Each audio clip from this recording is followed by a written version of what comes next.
శ్రీమాత్రే నమః. ఈరోజు వచ్చేసి జున్ను పాలు కలుపుకుందామండి.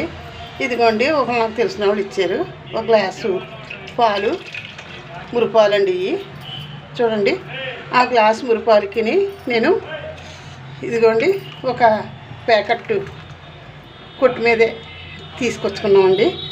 అదండి గేదె పాలు కాకుండా ఈ డైరీ మిల్క్ తెచ్చుకుని వేసుకుంటున్నానండి. 1/2 లీటర్ మిల్క్ అండి. ఇందులోని ఈ పాలు అయితేనే గట్టిగా ఉంటుందండి జున్ను. మనకి గేదె పాలు కరెక్ట్ పాలు ఇస్తారు కదండి, కొనుక్కున్నాని పలచని పాలు ఇస్తారండి నీళ్ళు కలిపి, అంచేత అవి మనకి ఇబ్బందిగా ఉంటున్నాయండి, బాగుంటలేదండి జున్ను. అంచేత ఇదిగోండి ఒక కప్పు బెల్లం వేసుకుంటున్నానండి. చూడండి, ఇదిగోండి చూడండి, మిరియాలు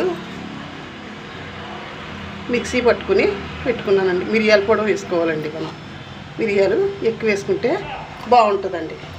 ఏంటి కొంచెం యాలక్కాయ పొడి కూడా నేను ఎప్పుడు మిక్సీ పట్టుకుని ఉంచుకుంటానండి పంచదారతో కలిపి. ఇదిగో యాలక్కాయ పొడి అండి వేసుకున్నాను. ఇది మనం కొంచెం ఉప్పు కూడా వేసుకోవాలండి, వేసుకుంటేనే టేస్ట్ వస్తుందండి జున్ను.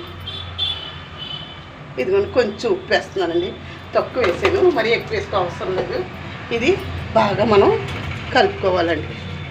ఇలా కలుపుకుని బాగా కలిగిన తర్వాత మనం గిన్నెని వేసేసుకుని ఇంకొక వేరే గిన్నెలో పెట్టుకుందామండి పాలు.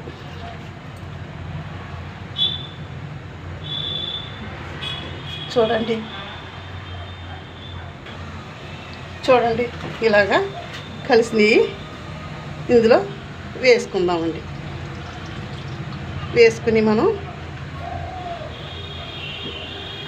వాటర్ పెట్టుకున్నానండి, మరుగుతుంది బాగాని. ఆ వాటర్లో పెట్టుకుంటే మనకి పెట్టుకుని ఒక 10 నిమిషాలు ఉడికించుకుంటే మనకి బాగుంటుందండి. జున్ను చాలా బాగుంటుందండి, టేస్టీగా కూడా ఉంటుందండి. చూడండి,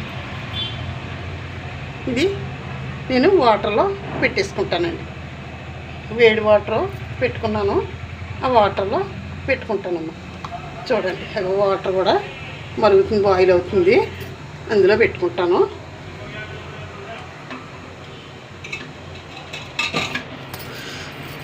గిన్నెలో పెట్టుకున్నాను.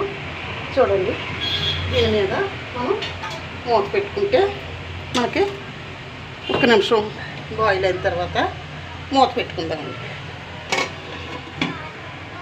ఇలా మూత పెట్టుకుని బాయిల్ అవుతుంటే, బాయిల్ అయిన తర్వాత 10 నిమిషాలు పోయిన తర్వాత మనం చూద్దాము. జున్ను ఉడుకుద్ది, ఎలా ఉడకాలో చూపిస్తాను మీకు. ఒకసారి చూద్దామండి ఎలా ఉడికిందో కూడా చూద్దాము. అదిగోండి చూడండి, ఆవిరి వచ్చేస్తూ ఉంది.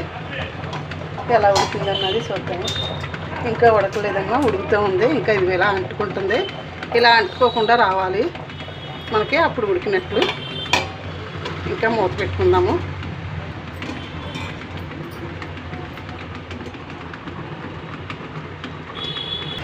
ఒకసారి మళ్ళీ మూత తీసి చూద్దామండి. చూడండి ఎలా వచ్చిందన్నది జున్ను. ఒకసారి పెట్టుకుని ఇంకా కొంచెం ఉడకాలమ్మా, ఇంకా కొద్దిగా ఉడకాలి. ఉడుకుతుంది, ఉడకడం అయితే ఇలా అంటుకోకుండా రావాలి. ఒక 5 నిమిషాలు ఉడికితే కానీ మనకి బాగా వస్తుంది. ఈ మూత పెట్టుకోము.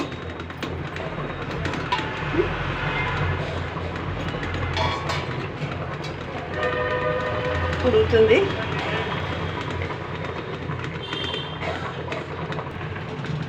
ఇదిగో చూద్దామండి ఒకసారి ఎలా ఉడికిందో అన్నది చూద్దాము. ఒకసారి చూద్దాము. చూడండి, ఉడుకుతుంది, ఉడికిపోయింది కూడా అని కనిపిస్తుంది నాకు. ఏంటంటే తెలుస్తుందండి, ఉడుకుతుంది. ఇక చూడండి, అంటుకోకుండా వచ్చింది. చూడండి, అంటుకోలేదు కదా. ఇలాగా మనం ఏదన్నా దింపుకుంటే అంటుకోకుండా ఉండాలండి. దీన్ని నేను మళ్ళీ షార్ట్లో పెడతానండి, అలా వచ్చిందన్నది. కాసిన తర్వాత తీస్తానండి. సరే అండి, ఉంటానండి. శ్రీమాత్రే నమః. టీ